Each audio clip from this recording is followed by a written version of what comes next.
friends. Come to the stage right now. Let's put your hands together. Let's make some noise for Debbie Browning.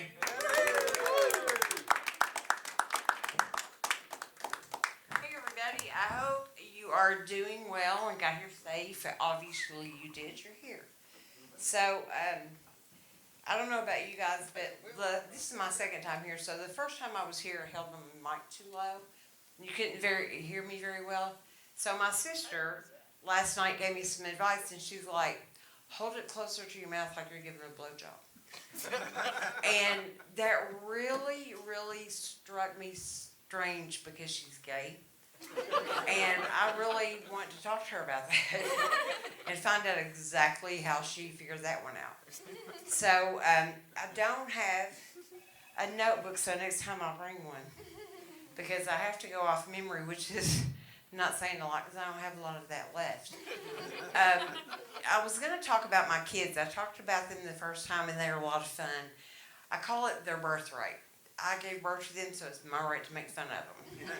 But I'm not going to do that because I'm struggling with another issue right now, and it's road rage. I don't know how many of y'all struggle with road rage, but it is crazy. I started working in Louisville back in September, and I'm from Indiana and didn't realize that I had a lot of road rage until I started working over in Louisville.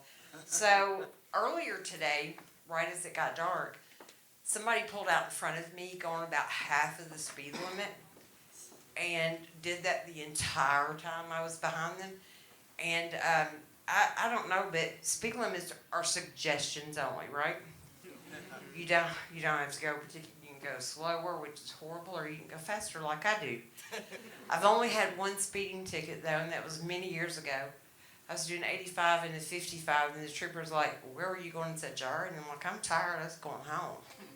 I just want to do that." And if there are any cops here, I drive a blue car, not the white one you will see me in. But anyway, they pull out in front of you and they do that. And in the daytime, it's really easy to show them how pissed off you are. So you can, do the what the fuck hands, or try really hard to pass them. And when you do, just stare at them really hard. But in the dark, it's harder to do anything about that because they can't see you. So, they can't see you back there swearing and carrying on and cussing. So you have to turn your bright lights on to let them know they just may not have seen you. And that they know that you're back there, and leave them on the entire time.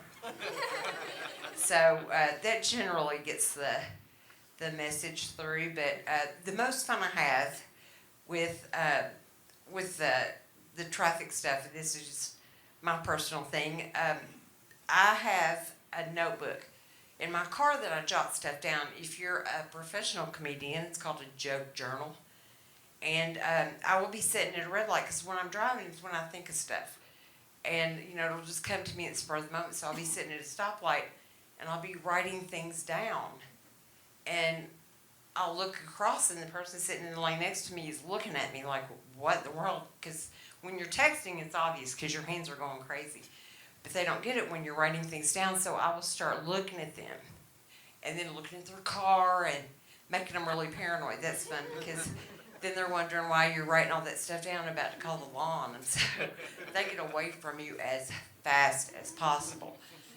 But the thing I love the most is, I don't know if you've ever noticed this or not, but you'll be driving and you'll see somebody alone in the car with the face mask on.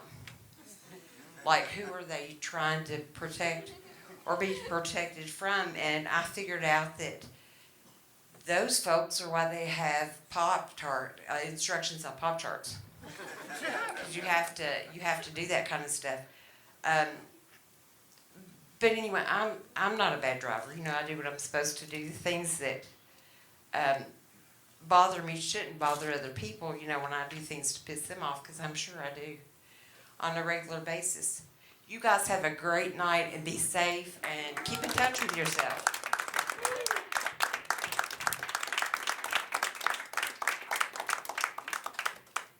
Debbie Browning, everybody.